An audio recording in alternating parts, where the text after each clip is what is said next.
A licensed insured contractor with 20 years of experience just lost a $75,000 job to a guy with a pickup truck and a Facebook page. The homeowner saved $8,000, and then 6 months later, she spent $120,000 fixing Chuck's cluster.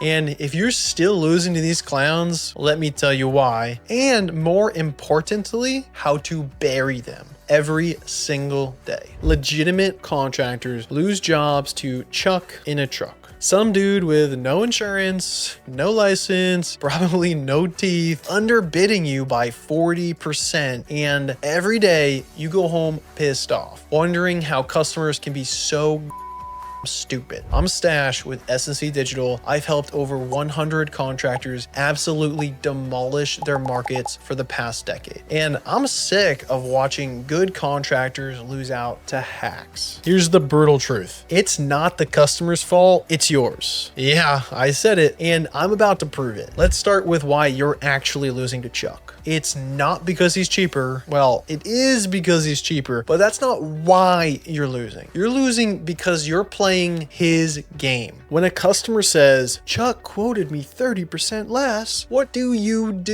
Most likely you start explaining your overhead, your insurance costs, your legitimate business expenses, and you know what the customer hears? Excuses for why you're expensive. Meanwhile, Chuck's over there saying, yeah, I can start tomorrow. Here's what contractors just don't understand. Customers aren't choosing Chuck because they're stupid. They're choosing Chuck because you fail to show them the difference. You assume they know why insurance matters. They don't. You assume they understand permit requirements. They don't. You assume they can spot quality work. They can't. Your expertise is your biggest weakness because you forget what it's like to not know this stuff. So let me tell you exactly how to destroy Chuck in a truck every single time. The first rule is to stop competing on price, period. The moment you start justifying your price compared to his, you've already lost. You're playing defense on his field and his game, and instead you need to make Chuck irrelevant. Here's how. Strategy 1 is the insurance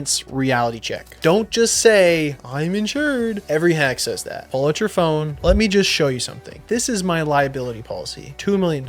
See this policy number? Write it down and call them right now if you want to verify it. I want you to feel safe making this purchase, or I want you to feel comfortable going with me. Then drop the bomb. And I would advise you to ask Chuck to do the same, because when something goes wrong, guess who's paying for it? Strategy number 2, the permit power play. Did Chuck mention pulling permits? And they're going to be like, no? Interesting. So when the city shows up and red tags your project, just curious, who's paying those fines? When they make you tear it all down, who's covering that? When you try to sell your house and the illegal work shows up during the house inspection, then what? And just let all that sink in. Then you're going to say something like, look, we handle all permits. It's included. It sounds like Chuck doesn't even know what forms to fill out. Strategy number 3, the photo evidence assault. And this is where you can really bury Chuck. You'll just ask the homeowner, can I show you something? And then pull out your phone, show them your last 5 or 10 projects, full before and afters, close up of the craftsmanship. And if you have any reviews attached to it, which you should, show them to the homeowner. Then say something like, now ask Chuck for the same. Ask for 5 projects from the last year with references you can actually call right now. Chuck's got nothing. Maybe one blurry photo from 2019, and then you can twist the knife. I noticed Chuck's quote doesn't include, and then you're going to go into specific technical details that only you're going to know on this job to set yourself apart. And then you're going to say, that's probably why it's cheaper. When that fails in year 2 or 3, do you know what his warranty process is? And let the homeowner answer, because it's going to be nothing. Strategy 4 is the timeline truth bomb. Chuck always says he can start tomorrow. You know why? Because he has no other work. Ask yourself why no one else is hiring him. Here's what you can say. I'm booked out 3 weeks because my clients plan ahead to work with me, but I can lock in your spot today. Chuck's available tomorrow because his last client is probably chasing him down for warranty work. The client protection protocol, and this one's deadly. Hand them a printed sheet. This is my client protection checklist. Every legitimate contractor should provide you with proof of insurance, license verification, permit confirmation, a written signed warranty, and a payment schedule. After that, you could turn into more of a consultant here just to build trust with the homeowner. I would advise you, Mrs. Donald, to take this to Chuck, just see how many boxes he checks, because I really don't want you to get this done the wrong way and have to spend a lot more money fixing it later. Now, here's the mindset shift that changes everything. Stop being apologetic about your price and start being proud of it. Yes, I'm more expensive than Chuck. I'm also more expensive than the teenager down the street. We're not in the same business. Chuck is just selling labor. I'm selling peace of mind, asset protection, and craftsmanship that increases your home value by blank percentage, whatever applies to your industry. But here's what really destroys Chuck: social proof that he just can't match. Strategy number 6 is the review revolution.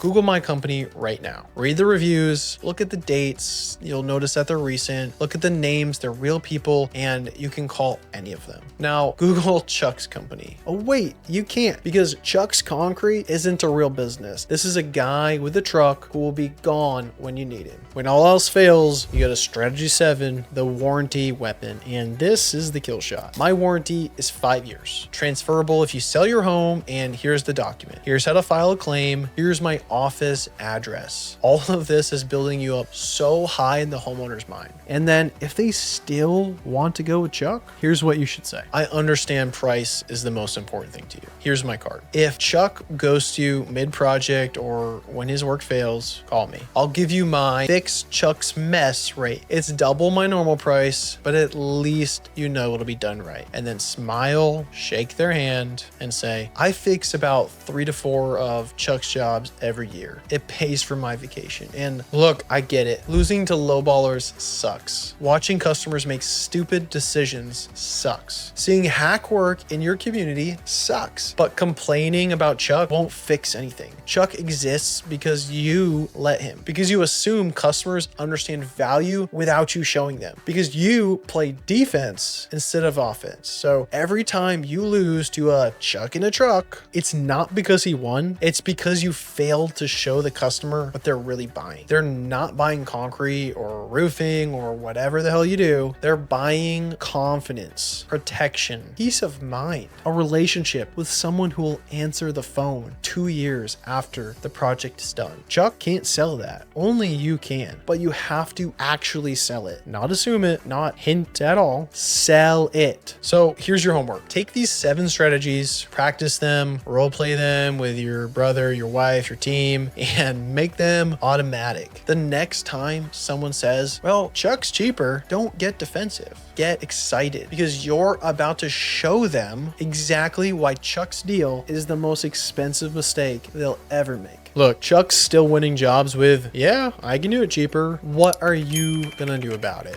I'll catch you in the next video, and if this has been helpful, like and subscribe. Thanks.